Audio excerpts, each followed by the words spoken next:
Figure it out.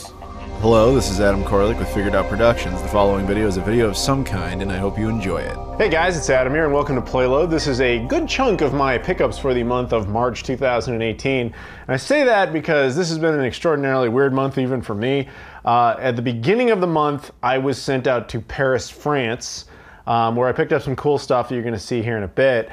And then at the middle of the month, I was sent to Tokyo, Japan. So I got to do both of those in the same month, which is surreal. So like, most of this video is European pickups, and then there's a couple of Japanese pickups. And trust me when I say I got a bunch of stuff in Japan, but you guys will see that in separate videos. But anyway, it was just kind of crazy. So let's talk more about Europe though. So let's just get on with the pickups here. Now, think about, I was specifically in Paris, France. And I was there a couple of years ago when I found this place called the Republique District. Now, if you're ever going to Paris and you want to like look for video games while you're there, I highly recommend that area. It's kind of like European Akihabara, but not unlike Akihabara, well, Tokyo, unlike that spectacle that is Akihabara, this is like super silent and quiet and not well known. Basically, it's just a street, like a street, just with, you know, shops like you'd expect anywhere. But for some reason on that street, there's like 10 retro video game stores. I don't know why. And it's by far the best selection of video games I've seen anywhere in Europe. So I was super excited when I found out I would have like a whole day to be able to go over there and just fucking explore. So that's exactly what I did. And I managed to come away with some cool stuff, in my opinion anyway. So one of the things on my list was some Ps4 exclusives. A couple of buddies of mine were like, hey, you should find this or that, whatever. So I was like, okay, sure. So the first one I got was Matterfall. Now keep in mind, this is the French version of the game. So, you know, it says everything in French, French language for the most part. However, the game itself is region free and in English. So it boils down to like, if you can take the fact that the case has French on it or not, which I don't mean that as an offensive statement. It's just, you know, sometimes that shit doesn't match your collection and you don't necessarily have to play by that rule. I mean, this wall is a European exclusive. There's a UK version, meaning there's an English version. So, you know, it boils down to personal preference. In my case, I was totally fine with it, especially because the spine is fully in English. But yeah, I was told by a lot of people this is a pretty cool game, and just looking at it, it looks like kind of like a run and gun type of thing, but like a more advanced version of like, say, Gunlord or something. But yeah, it looks pretty fun. So there you go. Now speaking of like English variants, this is Sublevel Zero Redux. This actually is the UK version. For whatever reason, it was in a used bin in France. I mean, they're not that far from each other, so it makes sense. That can be part of the way the European releases work is they're all region free, or even if it's a region locked console, they're still sharing the same region coding, and usually they have all the languages. It's just that sometimes the covers vary based on where you pick it up. In this case, somebody had sold the British copy to a store and I bought it used. So that was cool because the entire artwork and everything is all in English, or the descriptions, I should say. So definitely awesome to have that, which is a cool, like, it looks like a pilot shooting type of game. A buddy of mine said I should definitely pick this up. And then this one was the one I was most excited about because I had multiple people telling me, like, if you find this, definitely pick it up. Jojo's Bizarre Adventure Eyes of Heaven fighting game. There was actually a Jojo's Bizarre Adventure game on the Sega Dreamcast, funny enough. It's been around for a while. There's even, isn't there like, I think there's a movie too, like a really shitty video game adaptation movie or whatever.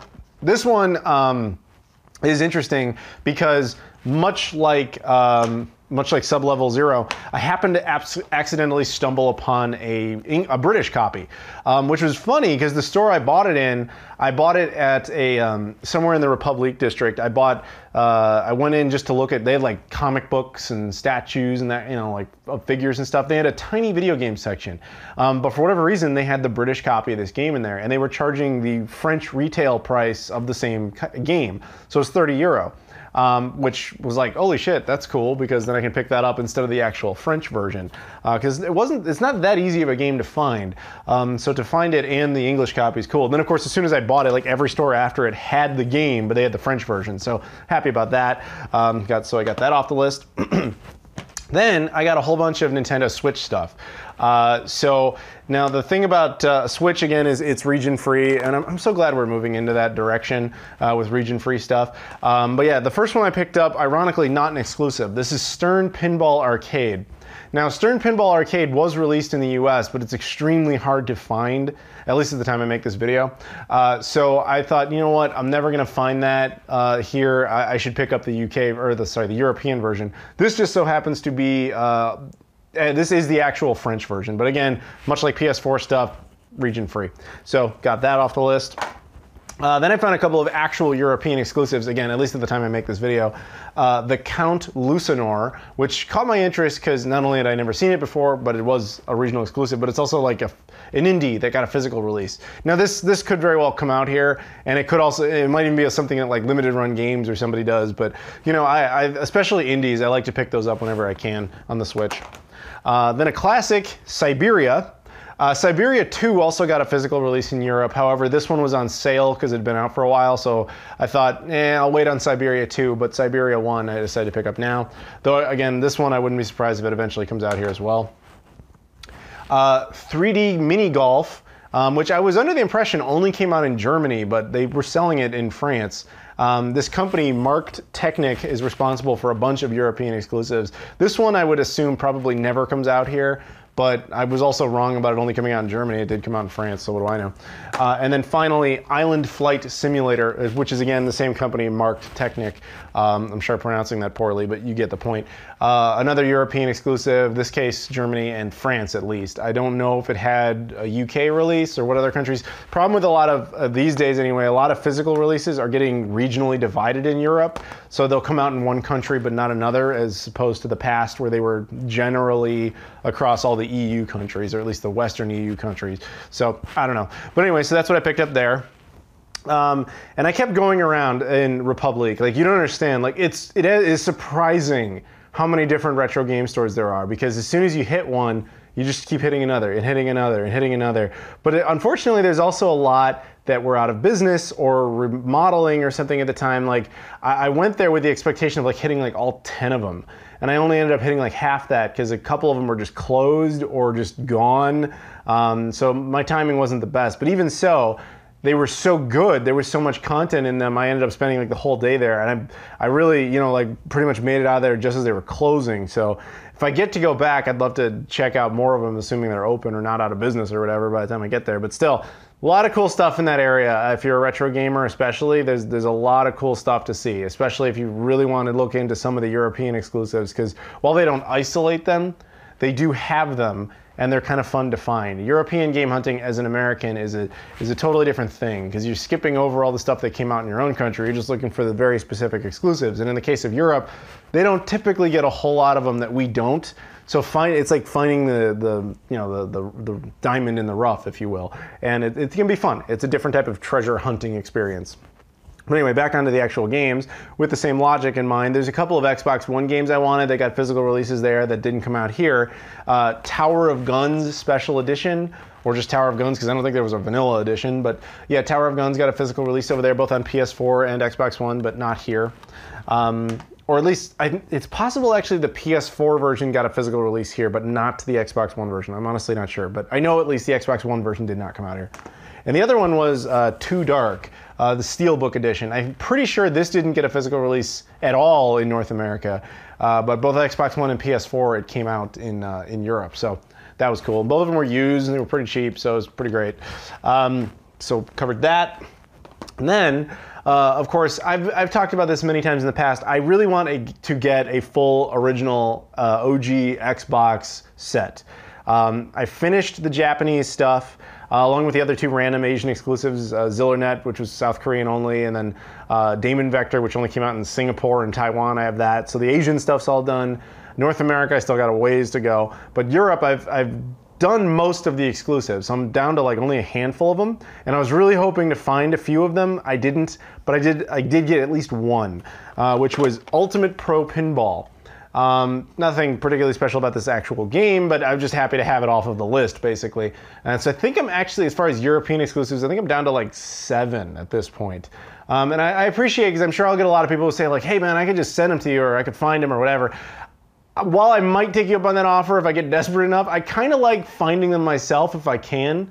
Because like, sure, I could just go to eBay, but like, I don't know, it's kind of more fun to find them because I don't know. Just finding this was exciting. So yeah, happy to get that off the list. And then also, one thing I did surprisingly well with that I was not expecting to was GameCube.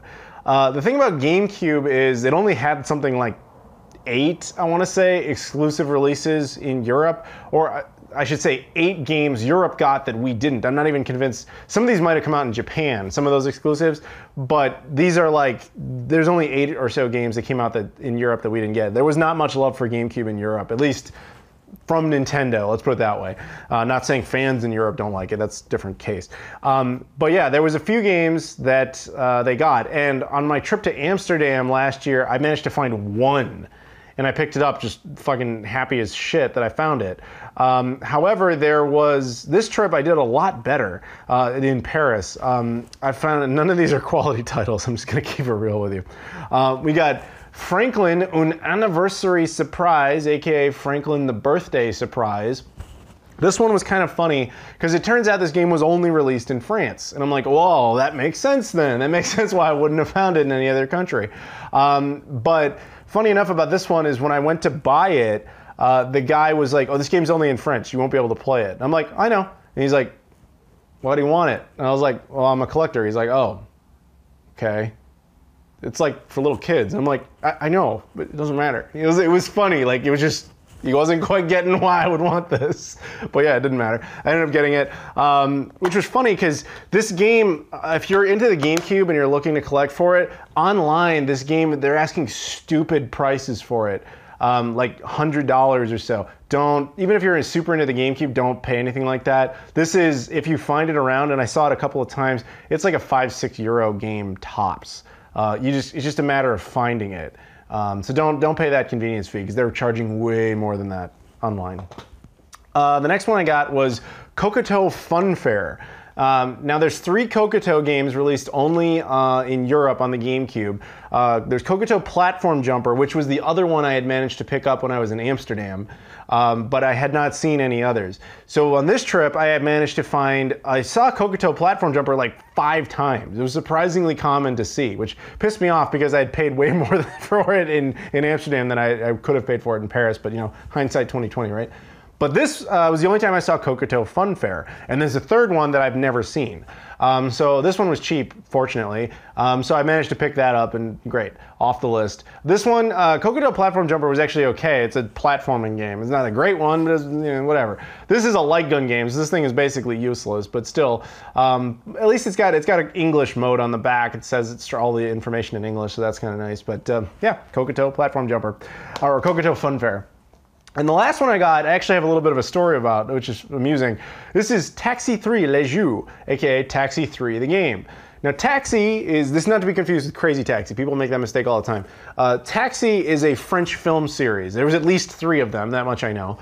Now the second one is one of the hardest games to find on the Sega Dreamcast. It was only released in France. And I saw it there a couple of times. Now I already own the game, so I didn't need it, but I kept asking people, buddies of mine, I'm like, does anybody need this? Like, you know, I found it, because I know there's some Dreamcast collectors, but nobody wanted to pull the trigger on it. So whatever, but there was a third one that came out on the GameCube.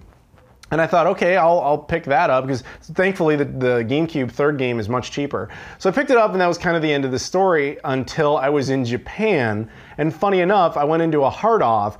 It also was a hard off that also had a hobby off. Like, there's a whole bunch of different offs over there. And the hobby off had toys, and one of the toys it had was a toy for this game / movie. And I was like, that's hilarious. It's all just coming full circle. So I don't know, I just thought that was amusing that all happened in the same relatively short time span. But yeah, as for the game itself, it's just like a racing game, and it uses the wheel and stuff, and that's, you know, just a generic racing game. Interestingly, while I was in Paris, I actually also hit up a book off. I know, it's kind of weird. They have one book off, at least that I'm aware of, in Paris downtown by the Bastille area, and then I went in there just by coincidence. They didn't have anything I wanted, but it was still just kind of funny to know that, hey, I'm in a book off right now. I'll be in book offs in Japan, and I've actually been to the book off in New York, so funny. But anyway, moving on. That was mostly everything I picked up in the Republic area. Now, the same day I went to Republic, I was going back to my hotel. It just so happened by pure coincidence that right by my hotel there was a retro game store that had nothing to do with the Republic area.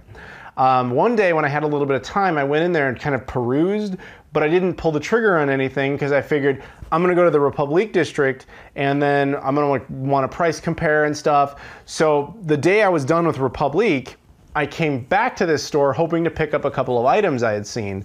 And unfortunately, they were closed. And that sucked because the next day I was leaving, so I wouldn't have had a chance to pick them up. So they closed at 7, and I got there at 7:10. And I looked inside, and there was a guy in the back, so I just kind of knocked on the door. I knew it was rude, because they were closed, and I know what it's like. You don't want to open up once you're closed and all that stuff. But I knew exactly what I wanted to get, and I was just hoping he would just be cool about it. And he totally was. He opened up, and he's like, oh, I'm sorry, do you want to come in? Like, he wasn't even asking what I wanted. He was like, oh, you can come on in. So I want to totally give that store a specific shout out. That's Retro Game Shop. They are at 41... You know what, I'm just gonna put it on the screen because if I try to pronounce this, it'll be laughable. But yeah, that store was really very cool, and they were nice enough to let me come in and shop after the fact. So I picked up a couple of games there. I got, for the Amstrad Gx4000, a console I picked up in the UK that I have one game for, the default pack-in game. This store had 2 games, and I was happy to find them, but I never saw Amstrad Gx4000 stuff anywhere else, not in the Republic District or even in the UK where the console's from. So I was happy to get these. I got Tennis Cup 2 and Batman. Neither one is gonna be like an exceptionally great game. I think Batman's probably the better game, but at least, you know, they're games, they exist, and they're also boxed complete titles with the manual and everything, and also you can see how the cartridge is displayed right there like that. I think that's really neat. So when I did my Amstrad Gx4000 like recap video, I didn't have these to show. So anybody who watched that, yeah, this is what the cases looked like.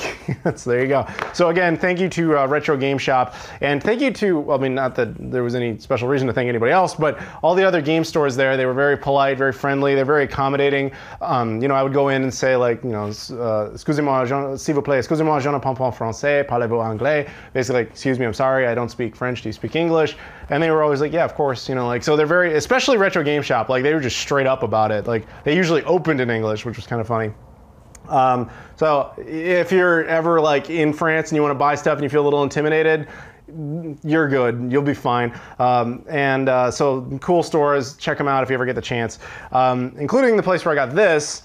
This one was funny. I went and I found, at the same place I bought the Franklin game, they also had this. This is a third-party Dreamcast controller called the Flashfire. I'd never seen this before. Probably a third-party controller only released in Europe, or maybe even just specifically France. I don't know exactly where. I don't know enough about it. I couldn't find much information on it. So I picked it up. And when I went to get it, it was funny. I was like, yeah, I want this game. And then I walked over to the counter. I was like, can I also get that controller for the Dreamcast? And he's like, no, you should get this one. He's like pointing to the official one. He's like, that one's junk. And I'm like, yeah, I know. He's like, no, it's third party, it's junk, it's not good. You should get the real one. I was like, I know it's junk, I have those, I want that one. And he was just like, he must have been so confused because I was like, no man, I want the little kids game and I want the shitty controller. I know what I'm doing. I'm a professional. I'm sure that in his mind, he probably thought I was a complete idiot, but yeah, maybe I am. Arguably, it's a stupid thing to do, but still, I did it. So anyway, cool to pick up just a random Dreamcast peripheral. And moving on, I want a little round of applause for myself. I'm gonna pat myself on the back there. I'm double jointed in case you guys didn't know that shit. I can clap behind my back. I'm a freak. Anyway, so I want to give myself a pat on the back for this. I completed a subset in Europe. The Nintendo 64 got 7 games that we never got in North America, 4 of which were totally exclusive to the European market, although they might have also come out in Australia. And then there was an additional 3 that only came out in Japan and Europe, but never here. I had all 4 of the regular exclusives, plus the other 2 exclusives. I was only missing 1, and now I have it. So thank you, thank you, thank you. I have the full set of all 7 European Nintendo 64 releases that never came out here. Unfortunately, they do require an actual PAL N64 to run, especially Taz Express, but nevertheless, it is definitely cool to have that subset completed. And then the last thing I got is, from Europe anyway, was a true oddity. This I had no idea existed. A buddy of mine named Fox, we'll call him that, he messaged me and while I was in Europe, and he was just like, yeah man, how's it going over there and stuff, and I was like, yeah, you know, it's all great. And then I asked him like, do you need anything while I'm here? And he was like, oh no, I can't imagine I would.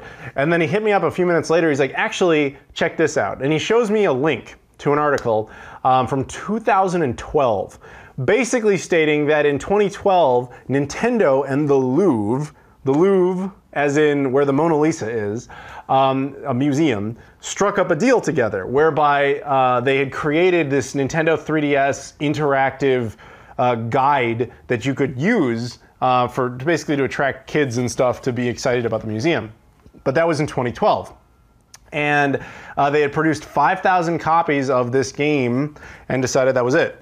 So he's like, can you go to the Louvre and see if they have it? I was like, dude, that was 6 years ago. Like, you know, I think Nintendo's probably moved on. And he's like, well, if you don't have time, then don't bother. And I was like, well, no, I could do it. Like, I was kind of planning to go there anyway, so I'll take a look. And so I go to the gift shop. You can get to the gift shop without paying to go into the museum. And I was just kind of gonna hope there was like one left over in the junk bin somewhere that in the clearance section they couldn't get rid of or whatever. But much to my surprise, it's a big deal. They have a big photo up of a 3DS and like they have a kiosk for it and they just advertise like, hey, this is a thing. And then there's a big stand full of them. So I picked one up for myself. I picked one up for him as well. These sell online for like 90 bucks. Don't pay that shit. It's 20 euro if you buy it in the actual Louvre. So find someone in France if you're really into like oddball collectibles. Like don't overpay for this because they had a bunch of them in stock, which tells me, while they may not have produced that many copies, it could end up being a true oddity down the line because most people don't know this thing even exists. So I haven't opened mine. I don't know if I'm going to, but yeah, I have it. So it's just kind of a cool thing to have. This is specifically the English version. They have multiple language versions. There's a Japanese one, there's a Korean one, there's a French one. I think there's a German one as well. So yeah, very cool. This one's also interesting because the region coding is kind of strange. Because this is the English one, this one is meant to be compatible with the American devices, the Canadian devices, the British devices, and the Australian devices. As far as I know with the 2DS and 3DS, that wasn't the case most of the time. So they had to kind of, I don't know if they made them exactly region free because it also seems to suggest that it may not work on a Japanese unit. But it doesn't matter. It's just an interesting oddball piece of history. So there you go. So that's that. Now speaking of Japan, or no, not quite. We're not quite ready yet. So then, after I came back from Paris, I was in the States briefly. And I picked up a game for the Switch, which was Scribblenauts Showdown. Now, I picked this up not only because the Scribblenauts games are actually pretty fun, but we actually ended up doing a live stream of this on Game Society, and so I'm just the lucky beneficiary who gets to keep the copy of the game. So there you go. But the other thing I got, which was really surprising, is obviously, rest in peace Toys R Us, but I went to one of their closeout sales, and I walked inside and I was looking around, and one thing I found really surprised me. Stern Pinball Arcade, the North American version, as in that game over here that I thought I would never find. So now I have both. Granted, I haven't opened the American one yet. Now, I did a little looking into this, and my understanding is this was kind of a Toys R Us exclusive in North America, which could be very, very temporary, obviously, because they're going out of business. But everybody I talked to who had ever even heard of this said the only place they could find it was Toys R Us. And true to their word, that's where I found it. I got the last copy that was there. So I think it was kind of a silent Toys R Us exclusive. And now that Toys R Us is out of business, I don't know. So it could end up being something super, super rare, or they could end up doing a reprint that's sold everywhere. I don't know. But for the moment anyway, that's my story. I got this at a Toys R Us. That was my last I'm a Toys R Us kid, at least in the States, purchase. So there you go. Moving on now to Japan. So when I was there, as I mentioned, I picked up a whole bunch of stuff. And you guys will see it. I'm gonna have two videos. I'm gonna have the hard off video and the book off video. Probably book off and then hard off. And then there's some cool shit in there. But we got a couple of items that don't fit into either of those store categories, so they're gonna be here. As mentioned, my buddy Fox, who I picked this up for, I knew I was gonna be seeing him shortly thereafter when I was in Tokyo, and he said, let me hook you up with some stuff. He had actually bought me a copy of this. This is Voaz for the Switch. At the time he picked it up, it was a Japanese exclusive, fully playable in English. However, it was since announced for a North American release, so this is kind of pointless, but since it's playable and fully in English, you know, there's not necessarily any real reason to get the American version, but I've done dumber shit. So who knows, I might get that down the road. But I want to thank him for picking that up for me. He also bought something just for me, which is this. This is the Legend of Zelda Breath of the Wild Nintendo Switch case. He did not like that my Nintendo Switch is in a Wii U gamepad case. He was like, I'm gonna get you a specific one. So he just showed up and he's like, here you go, this is yours. And I was like, so very nice of you, thank you very much. I haven't even opened it out of the packaging yet because I wanted you guys to see how cool that is, but it's very nice packaging, very, very nice packaging. So thank you very much to Fox for that. He also got me this. This has nothing to do with video games, just kind of funny. It's a pair of sunglasses. It says Swagasaurus Rex, and it's the Deal With It meme sunglasses. They're like, you know, just the Deal With It meme, like kind of physically generated into reality. And you guys are gonna have potential meme material here right now, right? Let's go. I apologize, that's dumb as shit. No, these aren't dumb, but my look is, I'm sure, dumb. So anyway, thank you again to Fox for doing that. That was very cool of you. And then the last thing I got, which was one of, I won't say it was the #1 item on my hit list going to Japan, but it was high up there, maybe #2. Dragon Quest X 5000 something or other. This is, the reason I cared about this, even though I can't pronounce it, it is the last Wii U game in Japan. It's also a Japanese exclusive. It was released last October, or last November, something like that. And it's not common because it's the last one out there. And I was a little worried. I bought it, and it has this warning down here that basically says like, this is online dependent, blah, blah, blah. And it says something about 24 gigabytes. And I was like, oh shit, this is just a download code inside of a case. Because the Japanese do that. So I was worried that there was no disc. Much to my surprise, there is a fucking disc, yay! So I'm not screwed on that one. So this is a physical Japanese Wii U exclusive release. If you want it, guys, if you're into the Wii U, make sure you find it. It wasn't easy to find. I couldn't, no book offs, no hard offs, no, I went to a lot of like, you know, regular retro game stores and even the media stores, the ones like your GameStop equivalencies. None of them had it. The only place that did have it, Japanese Toys R Us. So this is actually my last purchase at a Toys R Us, at least for now. Funny thing is, Toys R Us in Japan doing extremely well, probably not gonna go out of business. It'll probably survive there and just keep the name. But yeah, so there you go, I got that. The only thing I really, really was looking for, I think the #1 item on my Japanese hit list, which I did not find, was the Bayonetta Max Climax Edition, which has a physical copy of Bayonetta 1 for the Switch. But I'm hopeful that maybe I can find that down the road, so we'll see. Anyway, that's it for now. Stay tuned, there's more videos coming as always, and the pickups from Japan will be awesome when I eventually get around to doing those videos. But yeah, so thank you very much to Fox for everything he did, and thank you guys for watching, and I will see you all later.